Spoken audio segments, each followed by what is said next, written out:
B-2 split bomber दुनिया का ऐसा जहाज है जिसे चाह कर भी कोई मिसाइल तबाह नहीं कर सकता। देखने में बेशक ये एक फुटबॉल फील्ड जितना बड़ा लगता है, लेकिन दुश्मन के रडार पर ये सिर्फ और सिर्फ एक मक्खी जितना नजर आता है। चाहे कितना ही कॉम्प्लेक्स रडार नेटवर्क क्यों न हो, B-2 स्प्लिट बॉम्बर के लिए इसे चकमा देना बाएं हाथ का खेल है। $2 अरब की लागत से तैयार किया गया ये आज तक बनाया गया दुनिया का सबसे महंगा जहाज है। दूसरे जेट्स के मुकाबले में न सिर्फ खामोश बल्कि ये हीट सीकिंग मिसाइल्स के साथ साथ इंफ्रारेड गाइडेड मिसाइल्स को भी आसानी से धोखा दे सकता है। एक ऐसा जहाज जो चाहे तो दुनिया का नक्शा ही बदल सकता है। पर सोचने वाली बात यह है कि एक 52 मीटर चौड़ा जहाज आखिर रडार्स पर क्यों डिटेक्ट नहीं होता। इसमें ऐसी कौन सी साइंस है जिसे अमेरिका पिछले 37 ईयर्स से छुपा रहा है। ज़ेम टीवी की वीडियोस में एक बार फिर से खुशामदीद। नाजरीन, इस B-2 बॉम्बर को बनाने के पीछे एक ऐसा वाकया है जिसने दुनिया भर में अमेरिका का सर शर्म से झुका दिया था। 1 मई 1960 पाकिस्तान में पेशावर एयरबेस से अमेरिका का Lockheed U-2 aircraft take off करता है। ये CIA के एक सीक्रेट मिशन पर सोवियत यूनियन की जासूसी करने जा रहा था। ये कोल्ड वॉर का दौर था जब अमेरिका और सोवियत यूनियन दोनों अपनी टेक्नोलॉजी के जरिए एक दूसरे को नीचा दिखाने की कोशिश कर रहे थे। अमेरिका को घमंड था कि उसका U-2 Lockheed spy plane 80,000 feet पे फ्लाई कर सकता है और इतने हाई एल्टीट्यूड पे कोई उसका कुछ नहीं बिगाड़ सकता। यूएस समझता था कि इतनी ऊंचाई तक USSR का कोई मिसाइल नहीं पहुंच पाएगा। पर जैसे ही ये जहाज सोवियत यूनियन की टेरिटरी में घुसा तो रडार ने फौरन उसे डिटेक्ट कर लिया। पहले तो उन्होंने कई फाइटर जेट्स भेजे और कई मिसाइल्स लॉन्च किए, लेकिन वाकई इतनी ऊंचाई पर हिट करना उनके बस में नहीं था। लेकिन फिर सोवियत यूनियन की मिलिट्री ने अपने S-75 डिवीना मिसाइल को प्लेन पे लॉक करके फायर कर दिया। इस मिसाइल के बारे में अमेरिका को भी पता था, लेकिन उनका ख्याल था कि सोवियत का S-75 भी इतनी ऊंचाई तक नहीं पहुंच सकेगा। पर उसके बाद जो हुआ वो अमेरिका के वहमो गुमान में भी नहीं था। S-75 ने 80,000 फीट पे उड़ते हुए U-2 लॉकहीड को इंतहाई परफेक्शन से हिट किया।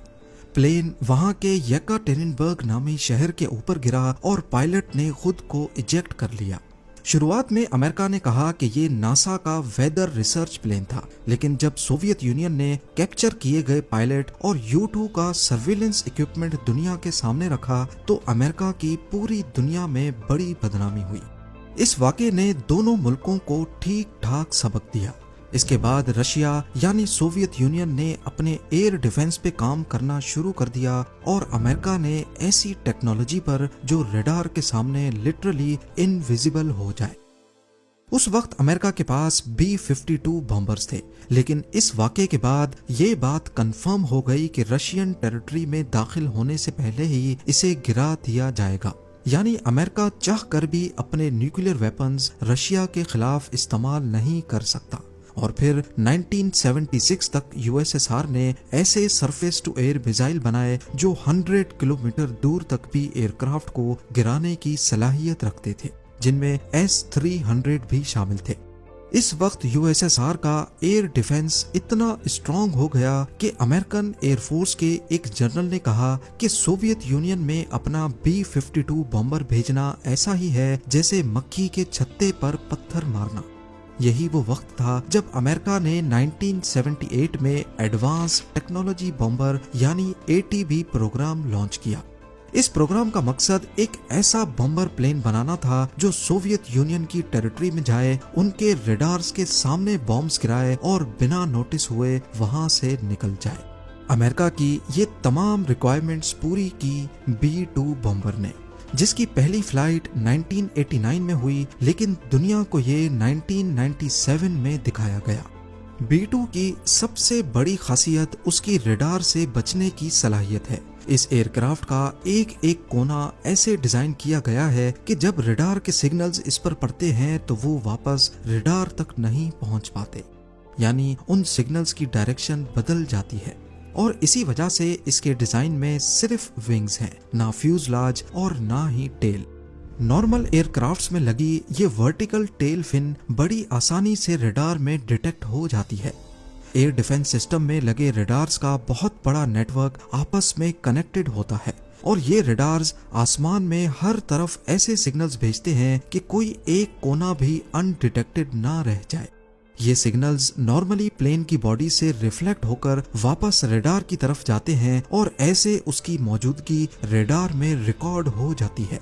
खासकर टेल फिन को बचाना नामुमकिन होता है क्योंकि ये साइड से दिखने पर रडार्स के लिए एक मिरर का काम करती है। लेकिन B-2 स्पिरिट बॉम्बर की बॉडी ऐसे डिजाइन की गई है कि कहीं से भी रडार का सिग्नल आए तो वो टकराने के बाद उसी डायरेक्शन में रिफ्लेक्ट नहीं हो पाएगा और इसी वजह से इसमें टेल रखी ही नहीं गई। इसका जिग-जैग डिजाइन सिग्नल्स को बिल्कुल ऑपोजिट डायरेक्शन में डिफ्लेक्ट कर देता है। B-2 बॉम्बर की कामयाबी के पीछे सिर्फ इसका डिजाइन ही नहीं बल्कि एक ऐसी कोटिंग भी है जो 100% रडार के सिग्नल्स को अपने अंदर एब्जॉर्ब कर लेती है। यूएस ने एक ऐसी सीक्रेट कोटिंग बनाई है जिसकी डिटेल्स अभी तक दुनिया से छुपी हुई हैं और इसी कोटिंग की वजह से B-2 बॉम्बर रडार पर 100% इनविजिबल हो जाता है। इसका रडार क्रॉस सेक्शन हैरत अंगेज तौर पे सिर्फ 0.0001 स्क्वायर मीटर है, यानी इसे डिटेक्ट करने का मतलब है आसमान में किसी मक्खी को डिटेक्ट करना। कंपेयर किया जाए तो रडार पर B-52 बॉम्बर एक 2 बेडरूम फ्लैट जितना नजर आता है, F-15 एक छोटे कमरे जितना, JF-17 एक सिंगल बेड जितना और रफाएल एक बड़े तकिए जितना नजर आता है। यानी B-2 बॉम्बर इन सब से 10 गुना बड़ा होने के बावजूद रडार पर सिर्फ एक मक्खी जितना दिखता है। एविएशन सिक्योरिटी की दुनिया में इस टेक्नोलॉजी को स्टेल्थ कहा जाता है और इसकी बुनियाद B-2 बॉम्बर से ही रखी गई। B-2 स्पिरिट बॉम्बर में सिर्फ दुश्मन के रडार से बचने की काबिलियत ही नहीं बल्कि इसका लो हीट सिग्नेचर इंफ्रारेड और हीट सीकिंग मिसाइल्स को भी चकमा दे सकता है। नॉर्मली एयर डिफेंस सिस्टम्स में इंफ्रारेड सर्वेलेंस सिस्टम्स भी होते हैं। ये सिस्टम जेट के पीछे से निकलने वाली हीट को डिटेक्ट करके कंफर्म करते हैं और फिर मिसाइल सिस्टम उसी हीट सिग्नेचर पर लॉक किया जाता है। लेकिन B-2 बॉम्बर के इंजन इसकी बॉडी के अंदर छुपाए गए हैं। जेट इंजन में कंबस्शन होने के बाद गर्माइश डायरेक्टली बाहर नहीं निकलती बल्कि पहले उसे बाहर की ठंडी हवा के साथ मिक्स किया जाता है, जिसकी वजह से B-2 बॉम्बर अपने पीछे कोई हीट सिग्नेचर नहीं छोड़ता और यही चीज B-2 को दुनिया का सबसे कम हीट सिग्नेचर छोड़ने वाला एयरक्राफ्ट बनाती है। ये ऐसा ही है कि अगर एक F-16 jet infrared surveillance system में 100 किलोमीटर दूर से डिटेक्ट हो जाता है तो वहीं B-2 बॉम्बर जब तक 10 किलोमीटर की रेंज में नहीं आएगा डिटेक्ट नहीं हो पाएगा। पर ये इतना नीचे उड़ता ही नहीं जो कभी इंफ्रारेड रडार पर भी डिटेक्ट हो सके। B-2 बॉम्बर हैरत अंगेज तौर पे 15,000 मीटर या फिर 50,000 फीट पे उड़ने की काबिलियत रखता है। इतनी ऊंचाई पर उड़ने की वजह से ये ना सिर्फ इंफ्रारेड रडार से बच सकता है बल्कि ऊपर एटमॉस्फेयर पतला होने के बायस जहाज पर ड्रैग कम पड़ता है और फ्यूल एफिशिएंसी बेहतर हो जाती है, जिसकी वजह से ये और ज्यादा डिस्टेंस ट्रेवल कर सकता है। अपने फुल टैंक में B-2 बॉम्बर 11,000 किलोमीटर का डिस्टेंस बड़ी आसानी से तय कर सकता है। अब यहाँ आपको लग रहा होगा कि इसका रडार और इंफ्रारेड सर्वेलेंस सिस्टम पे नजर न आना शायद यही इसकी खास बात है, लेकिन नहीं। B-2 बॉम्बर को असल स्टेल्थ बॉम्बर बनाता है इसका ECM यानी इलेक्ट्रॉनिक काउंटर मेजर्स।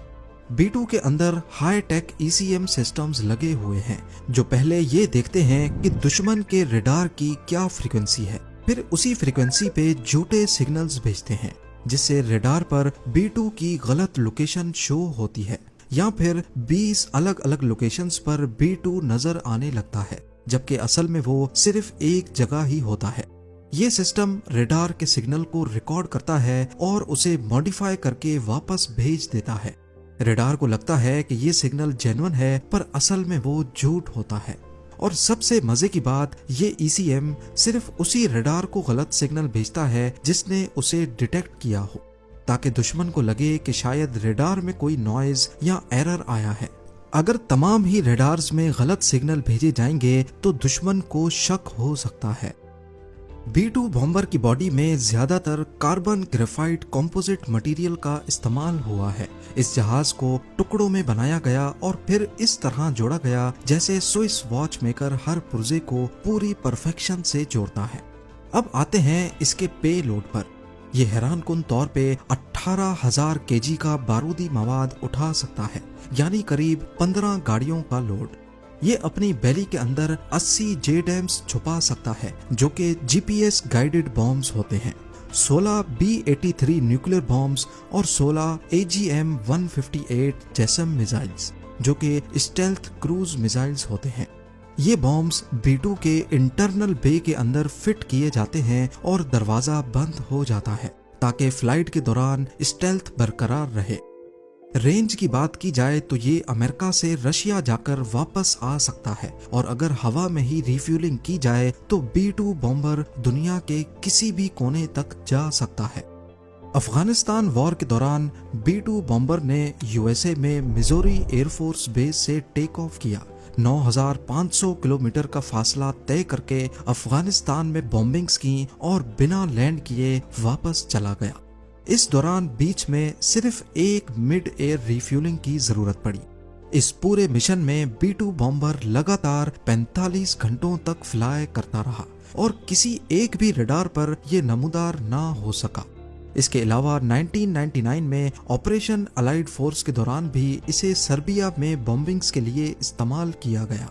2003 में ऑपरेशन इराक फ्रीडम और 2011 में ऑपरेशन ओडेसी डॉन में भी B-2 ने लीबिया में बॉम्बिंग्स की। B-2 स्प्रिट बॉम्बर किसी भी मौसम में और किसी भी कंडीशन में फ्लाई कर सकता है। बेशक जीपीएस सैटेलाइट्स ही तबाह क्यों ना हो जाएं, अपने बैकअप सिस्टम्स को इस्तेमाल करते हुए ये स्टार्स को देखकर भी खुद उड़ता रहता है। इसमें लगे हाई टेक सोनार कैमराज B-2 बॉम्बर को दुनिया का सबसे बड़ा ऑब्स्टिकल अवॉइडेंस प्लेन बनाते हैं।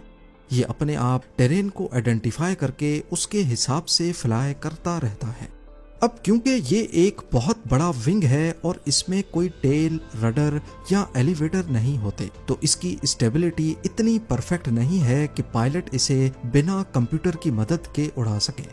इसमें लगा है दुनिया का सबसे कॉम्प्लेक्स कंप्यूटर सिस्टम, जो हर वक्त इसकी रोल और पिच मूवमेंट को एडजस्ट कर रहा होता है। पायलट सिर्फ कंप्यूटर को कमांड देता है कि टर्न करना है, उसके बाद कंप्यूटर खुद ही जहाज को पायलट की जरूरत के मुताबिक टर्न करता है। अब जाहिर है इतना एडवांस्ड और दुनिया का सबसे सिक्योर्ड प्लेन काफी महंगा भी होगा। आज तक सिर्फ 21 B-2 बॉम्बर्स ही तैयार किए गए हैं और सिर्फ एक जहाज 2 अरब डॉलर्स की लागत से तैयार किया गया है, यानी काफी कंट्रीज की जीडीपीज B-2 बॉम्बर की कीमत से कम है। ये सारे जहाज सिर्फ अमेरिका के पास हैं और अभी तक अमेरिका का ये टेक्नोलॉजी बेचने का कोई इरादा नहीं है। इसके अलावा फ्यूल की भूख ऐसी कि सिर्फ 1 घंटे में ये $1.5 लाख का फ्यूल पी जाता है। वहीं एक नॉर्मल कमर्शियल जेट 1 घंटे में $10,000 का फ्यूल पीता है। B-2 बॉम्बर की मेंटेनेंस भी किसी आम जहाज से बहुत अलग है। हर फ्लाइट के बाद पूरे जहाज को सॉफ्ट वॉश किया जाता है और इस पर दोबारा से सीक्रेट स्टेल्थ कोटिंग की जाती है। पूरी बॉडी के हर कोने का चेकअप होता है कि कहीं कोई छोटा सा भी सुराख या डेंट तो नहीं है, क्योंकि अगर इसकी बॉडी में एक मच्छर जितना भी डेंट पड़ गया तो ये अपनी स्टेल्थ बरकरार रखने की काबिलियत खो सकता है। उम्मीद है ज़ेम टीवी की ये वीडियो भी आप लोग भरपूर लाइक और शेयर करेंगे। आप लोगों के प्यार भरे कमेंट्स का बेहद शुक्रिया। मिलते हैं अगली शानदार वीडियो में।